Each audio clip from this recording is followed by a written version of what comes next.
MTTB Music Podcast.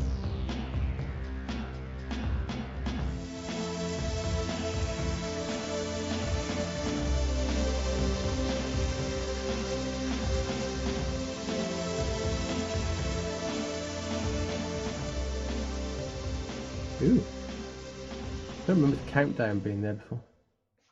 Oh. That's very wizzy. I guess he counted down to the start. Hello, listeners. This is like the pre-podcast podcast stuff. We're going to go, hey, the recording software we use has now added some functionality. It's like, ooh, didn't see that before.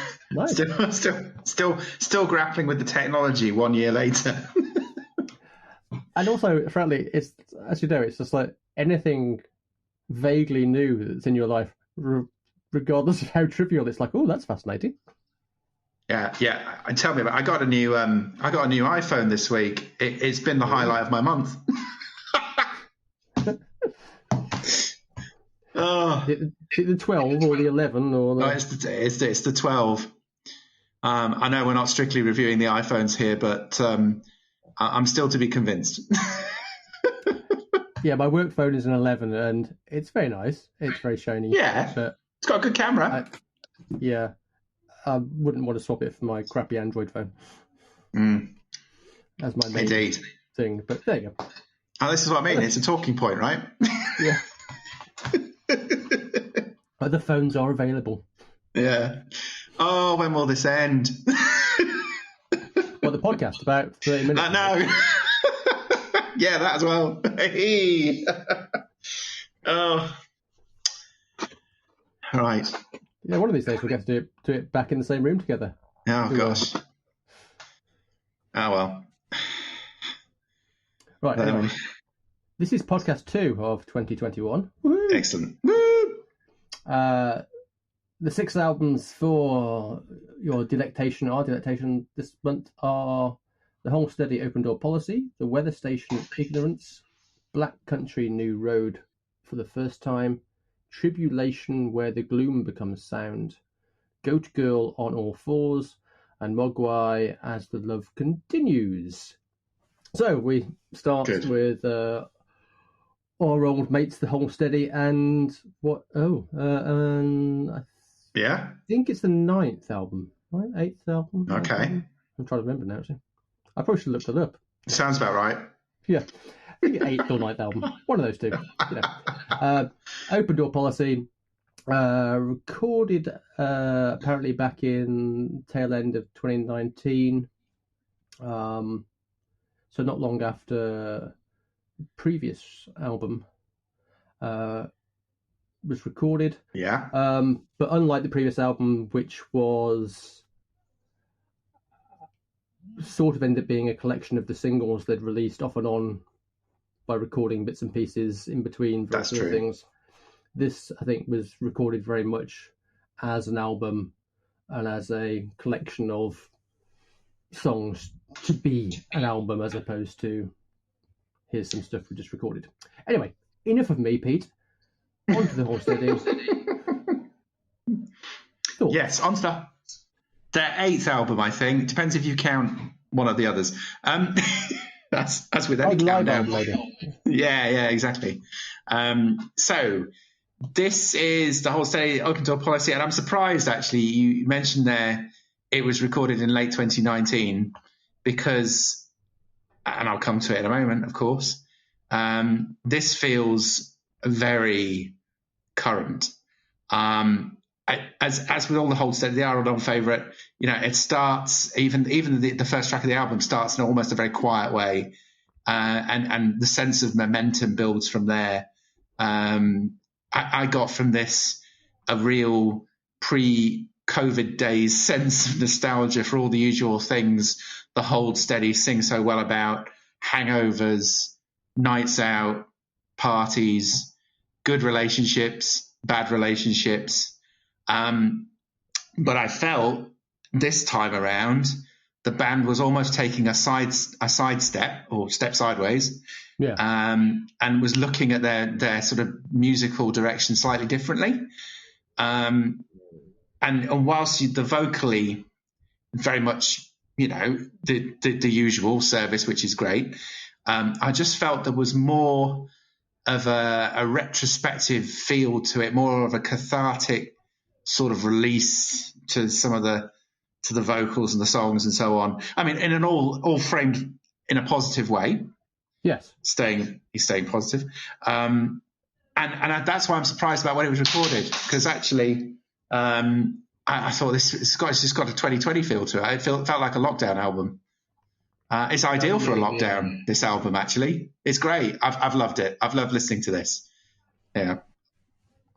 Yeah, I got a similar feeling to it, as we said, of the kind of you could quite easily. I mean, I think because of the, as you say, because of the themes of the record, they're all themes and issues that were sort of compounded by what's happened in the last 12 months. So exactly, and there's even a couple of tracks where he sings, obviously from the character point of view, sings about going home and going back to one's roots and finding yourself back in a place you never thought you'd be, and it's that sort of sense of homecoming. A kind of an enforced homecoming, if you will, that just really resonated. No, as I say, I love this album. It's great. I think for me, this is this is their best for me for a while. I'm not even going to list the tracks I like. I'll let you sort of dive in there, because there's one or two that I've pulled out, but I really enjoyed it end to end. Yeah, I mean, I agree with you. I think this definitely feels like in fact, I think I did read something Christmas, New Year time from Craig, saying that this album was, or what they were trying to do on this album was make something that was more musically expansive than what they'd done before. I think that started probably with the previous album, with the introduction of the horn steady, as it were, bringing in the kind of horn aspect to it, which I think does come out on a number of the songs on this album, particularly think tracks like Family Farm, Prior Procedure, and especially for me on I think it's Hanover Camera, where the horns are pretty much driving the riff of the song, particularly towards the end of it, and that's the horns are the riff rather than the guitar or piano being the riff. I think it also seemed to be an album to me where it felt like France's piano and keys were getting more room on this record than they had on any Whole Steady album for quite a while as well. I think possibly because I think he was contributing more to the songs themselves, but also I think it was more noticeable that the piano and keys were definitely more in the mix. And it's, as you said, it's also classic Whole Steady. It's that kind of mixture. They've always had a mixture between kind of anthemic sing-along songs and the more kind of free-form storytelling. And I think this album probably leans more towards the latter than the former. Although there are a couple of bits of the former in here as well. I mean, Family Farm has a crowd sing-along bit. Yes. So, and I generally also should put out the drumming. That's what I meant to drumming. I've meant to drumming as well. What I really liked as well is, whilst there's quite a lot of seemingly gentle songs, arrangement-wise on the record, Bobby Drake's drumming is almost kind of Dave Grohl metal-esque, particularly on Family Farm and Prior Procedure. It's just like bang, bang, bang, bang, bang, bang. It's a nice juxtaposition to how the rest of the tracks are panning out. But yeah, I agree. Overall, good record. Really good record. Really good record. Exactly. And sounded good live, Pete, even if it was over remote control, as they say, over Tinternet. Yeah. No, I felt listening to it, it had that sense. I thought, this would have sounded good recorded in a bar somewhere and circulated live across the internet. It's a shame, but no, it's good to hear. You enjoyed your live experience then? Yes. Good. Also, it happened to be my first day back drinking again of 2021. So yeah, that was doubly good. Oh wow, that's a double, double whammy. Yeah. Moving on to the next album. Our next album is The Weather Station Ignorance. And keeping up the positive vibes for me, this album was a pleasant surprise, although I'm not sure why I'm saying that, because I didn't really have any preconception particularly about what it was going to sound like, but I was still pleasantly surprised. Weather Station are a Canadian folk music band fronted by Tamara Lindemann, and they've existed since 2006, and this is their fifth record. And I was grabbed by this record from pretty much the opening bars of the opening track, Robber, with its kind of jazzy folk pop, immediately reminding me of Paula Cole, who's probably still best known for providing the theme song for Dawson's Creek and her big hit Wherever All the Cowboys Gone back in the 90s. But also a bit of because of the jazzy folk pop bit, also a bit of Bowie there as well. So that kind of kicked off, and I was going, oh, I quite like the kind of vibe of this. And it's a vibe that kind of continues into the next track, Atlantic, but with more the drum and bass line, making it more bizarrely sounding a bit like Haim, whose name I always get wrong, doing the latest, doing kind of 70s, 80s English folk rock kind of Steel Eye Span, Fleetwood Mac kind of thing. I thought this set the whole scene for the record because the end from that point onwards, you've sort of got this blend of foot tapping, poppy percussion with the kind of folk influenced vocal delivery going on. So the whole thing reminded me of a slightly more folky Paula Cole, Jane Siberry, even kind of, I suppose, 80s period Joni Mitchell at times. And I just loved the way the kind of colour and texture are kind of added to the tracks. And particularly tracks that are either very simple and sparse, or 80s pop percussive arrangements. And just with a little introduction of a bit of flute and sax and strings and stuff, it just seemed to kind of lift the whole thing. And yeah, it's just, I really, really liked it. I thought it was a really good mix of, I mean, you've definitely got the whole folky thing there, but it's folkiness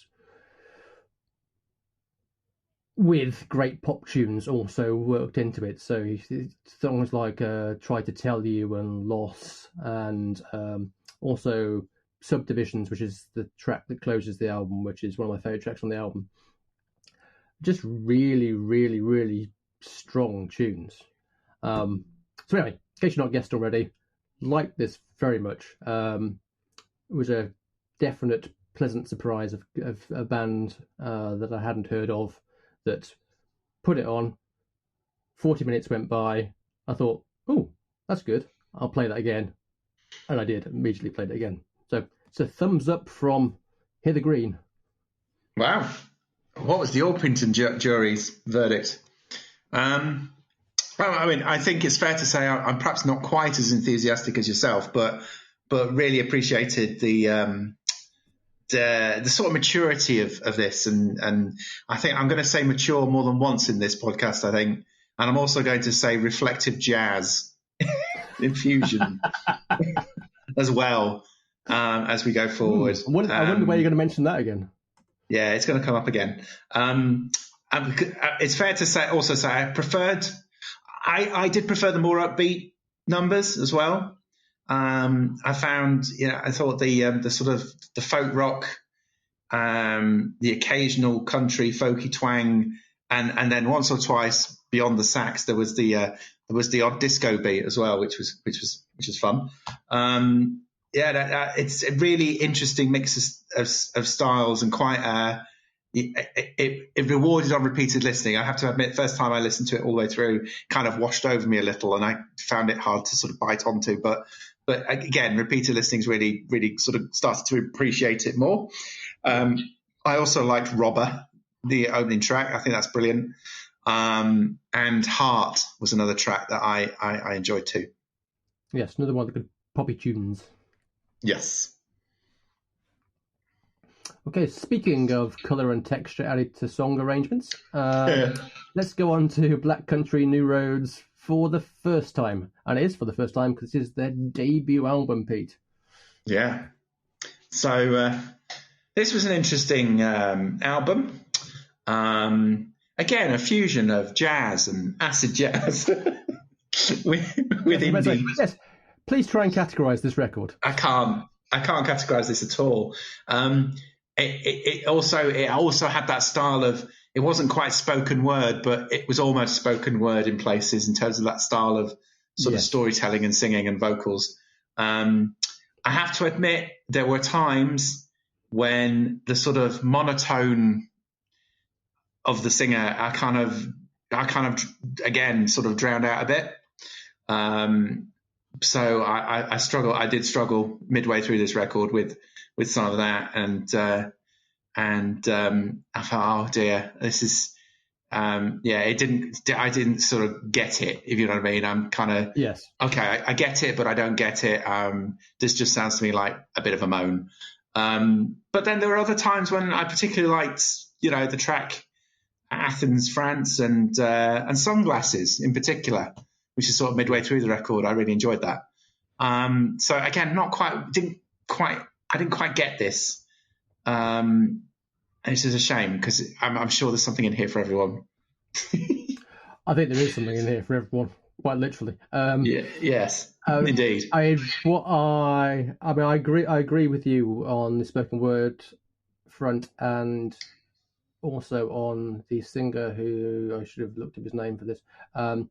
His vocal styling, which is like a spoken word version of Nick Cave, or as he mentions in Sunglasses, I'm a modern Scott Walker, and it has that also Scott Walker kind of thing, but in a more annoying tone of voice.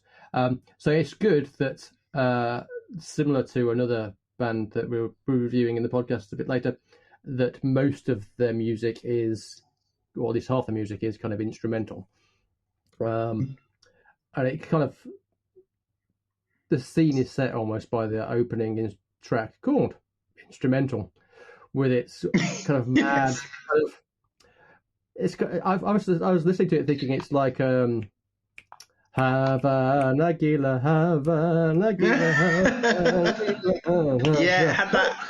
Yeah, it's like a mad rock jazz version of that.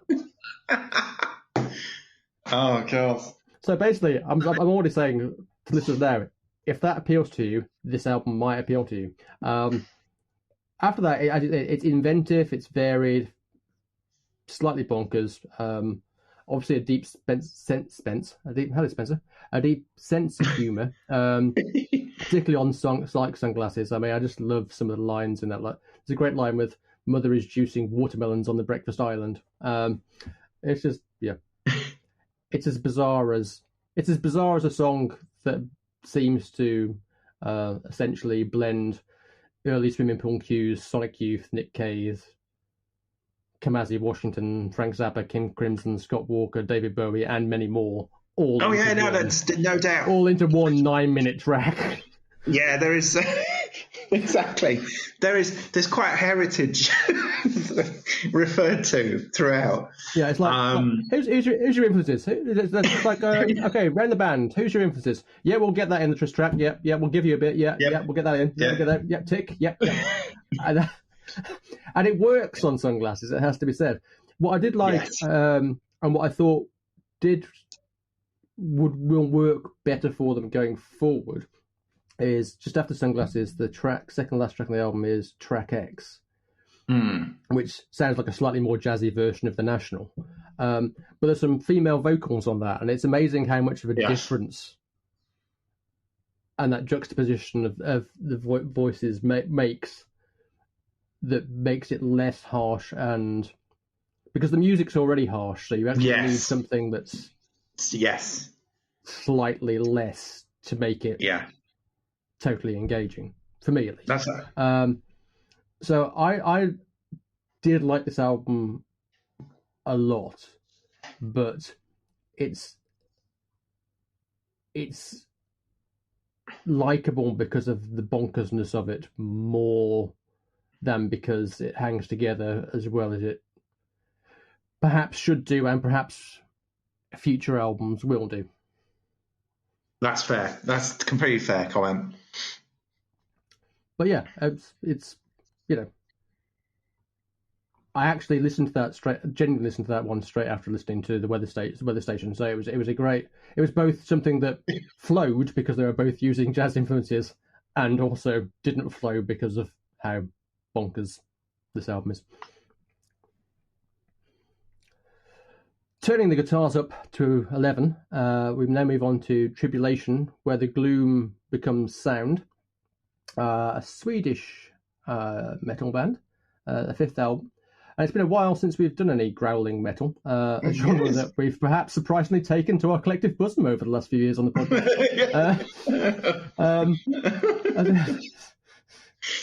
Who'd have thought? Speaking of Swedes, we did promise to review a certain Swedes album as well on the podcast, so we need to do that. Did we now? We need to make a point of doing that next podcast. Excellent. Look forward to that. Anyway, this is, like I said, I've lined up saying this is a growling album. And it is, but it kind of isn't, because whilst it is a growling album, it has to be said this is a slightly lower, more tuneful growling than we've perhaps become accustomed to on the podcast, with Johannes Anderson more in line with a slightly more growly Sisters of Mercy's Andrew Eldridge than the Nergal from our old friends Behemoth. Oh, yes. Even in the news this week as well. I did see that, yeah. Yeah. And in fact, all in all, this is actually quite a tuneful record.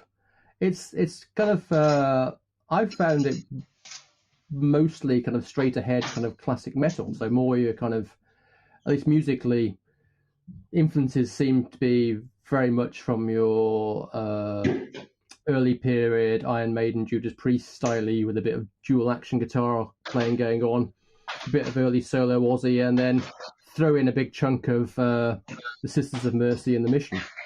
And actually, again, it's kind of boring because I seem to be liking all the albums this month, but I did actually quite like this, actually. It was quite fun. So, The Hour of the Wolf, Funeral Pyre, and Lethe, which I think is the compulsory classical music piece that this genre has to include, because I believe that it has been on pretty much every growly record we've ever done on this podcast. There's been a classical bit thrown in. This is a really lovely kind of 2-minute piano bass waltz. Very, very nice. And essentially, how can you not like a band who has a song called Dirge of the Dying Soul? Yeah. That's what I'm saying. Yeah. So yeah, again, a band that I wasn't familiar with. Low on the growlometer, and like I said, actually quite a enjoyable record. Yeah, I mean, before we get to next month's other Swede that we know and the Korea return of ABBA, I think it's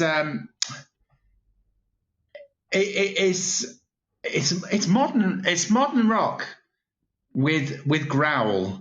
Actually, I thought very much more musical. Agree with you completely there. Much more musical than some of the classic metal growl that we've listened to in recent years. And no, you mentioned Nergal. He wasn't in the news this week. I think he's going against the Polish government on something. And it's not unaudible in terms of accompaniment to the record. And in fact, the rock is almost, in places it's very metal, obviously. In other places it's more in line with sort of Queens of the Stone Age music, even Foo Fighters. It's kind of toned back. It's more, classic rock rather than full on metal, which I think which makes it much more, it makes it quite, much more enjoyable listen for sure.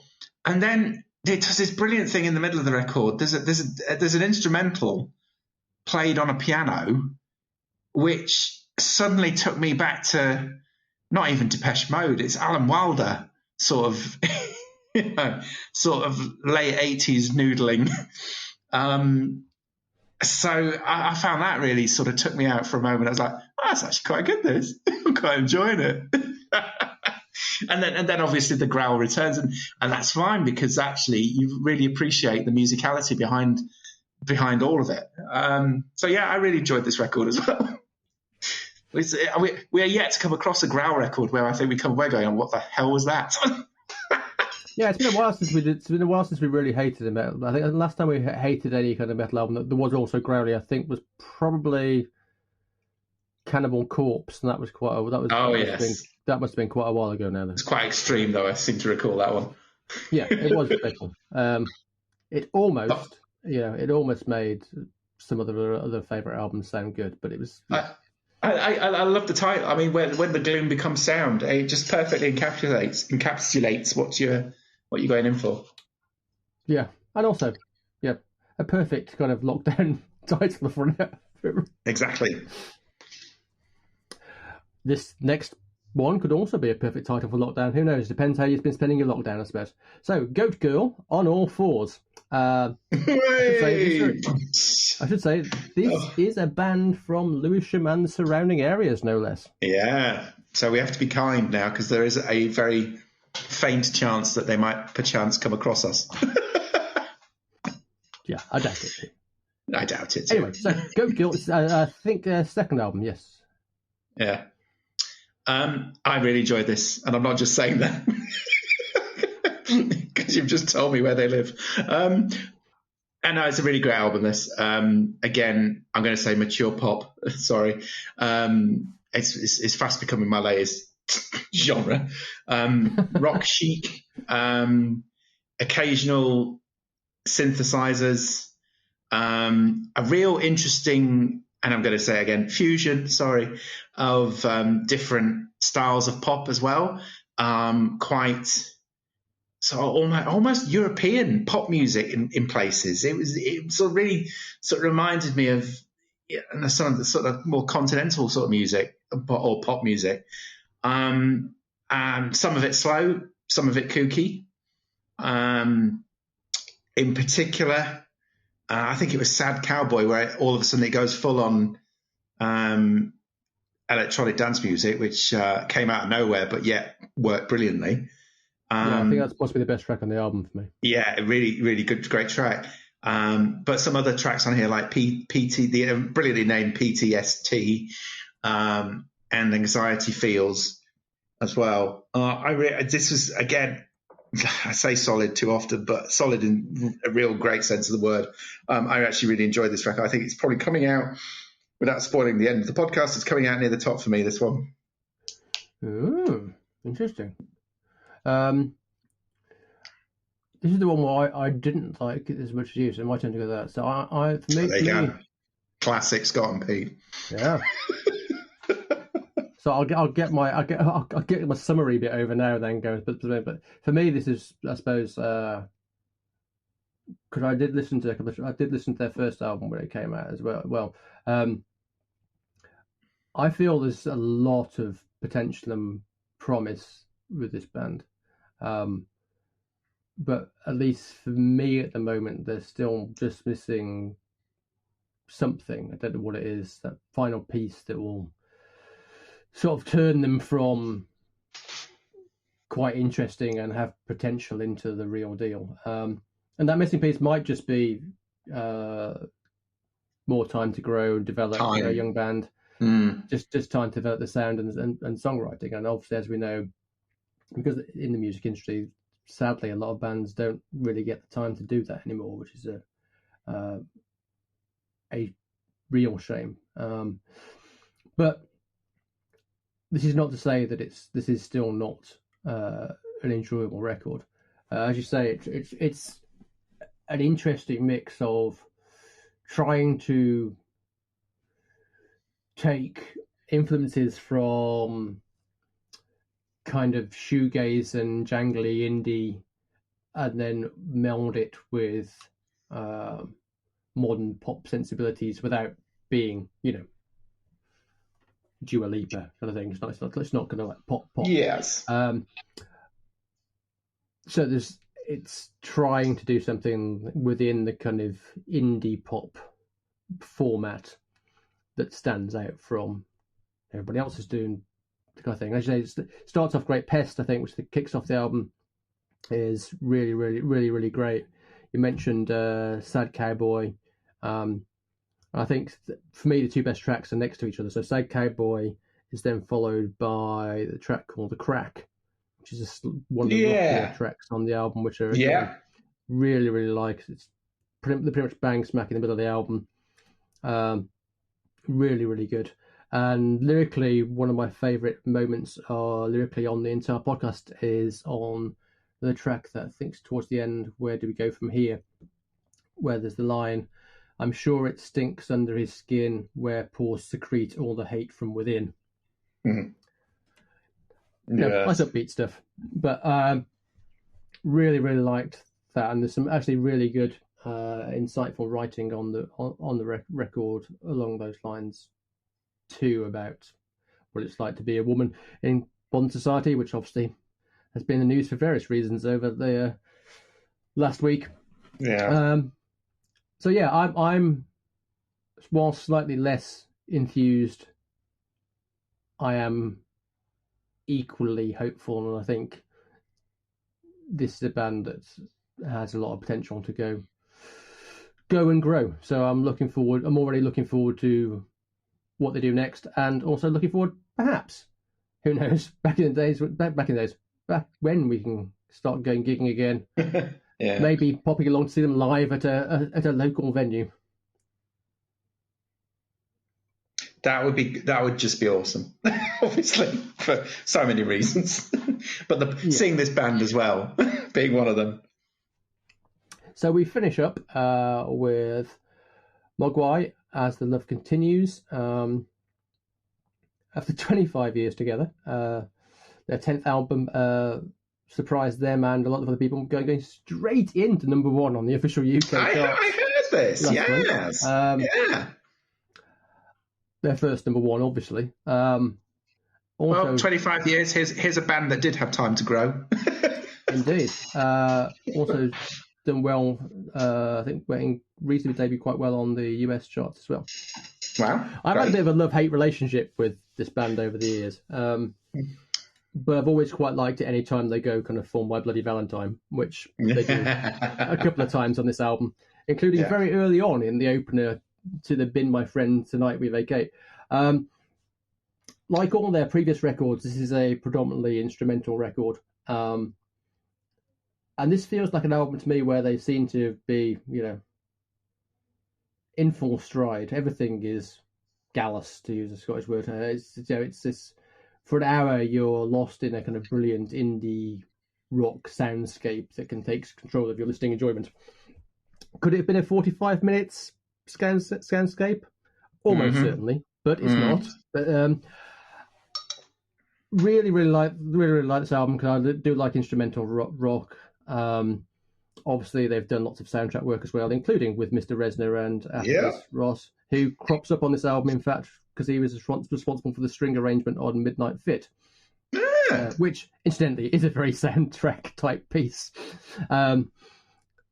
Towards the end of the album, so that and I think it's Pat Staines that comes after it, which is also a very much a film soundtrack type piece of music. In fact, on that particular song, there's sax work by a guy called Colin Stetson, who's worked with Arcade Fire and Bon Iver.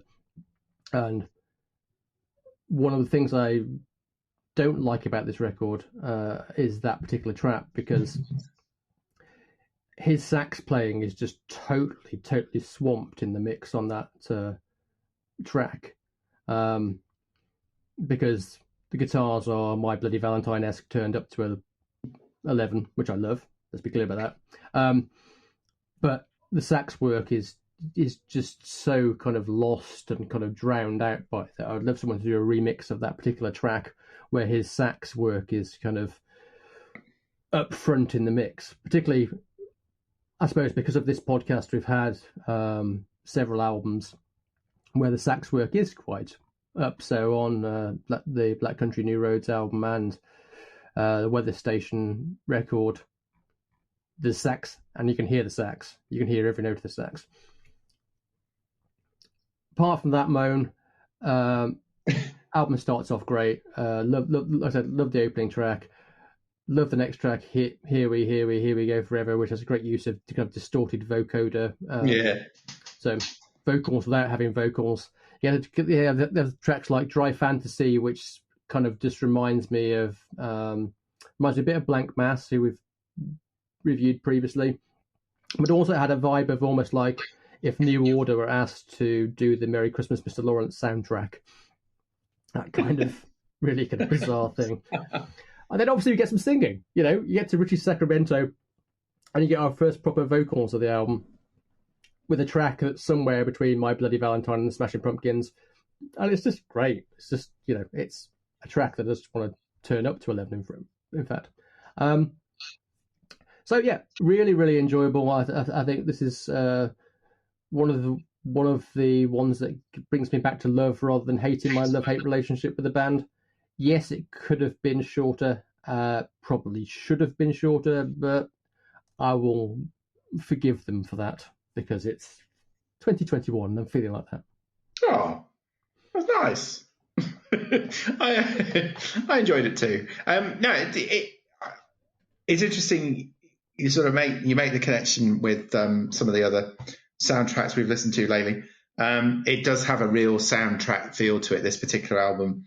With those very broad-reaching electronic soundscapes with, occasional loud guitars and even rarer vocals. I particularly enjoyed Here We Go, and Richie Sacramento, obviously.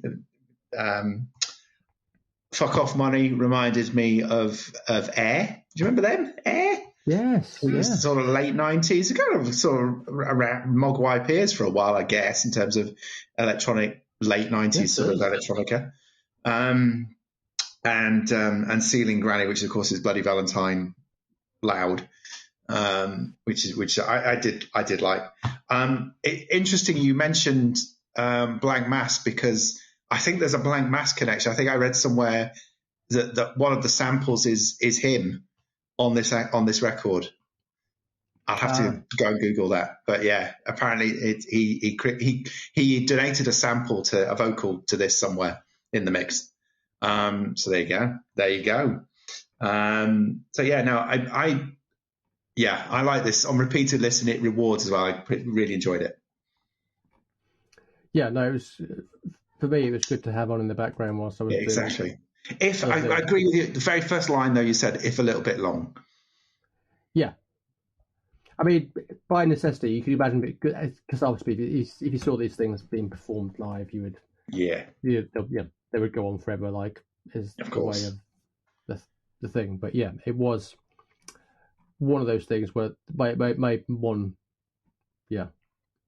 complaint, if you like, and I suppose it's partly because as well this podcast, I think this and Tribulation album were probably the two longest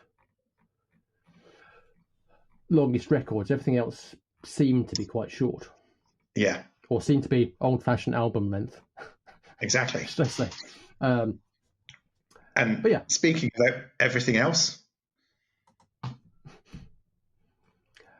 Yes. So yeah. Overall, good. I need to find some albums that are going to be crap to review, because that's far too positive about all those records.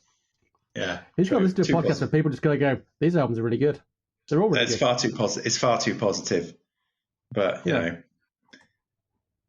when it's great releasing an album. If we're in we're in a strange enough situation as it is. Let's not pile on the misery. We'll just stay positive. Yes. Exactly. So where do you land? Album of the podcast. Yeah. Where do I land? I probably just about land with the Whole Steady, with Weather Station as runner-up for me. Yes, I mean, I agree with you. Top choice there with the Hold Steady. Really enjoyed that album. It's hard really to sort of step back and perhaps be a bit more objective. But if I was to do that, then probably Go Girl. Go Lewisham. Yeah. Yeah. And I support local. Indeed. And on that note, see you again next time.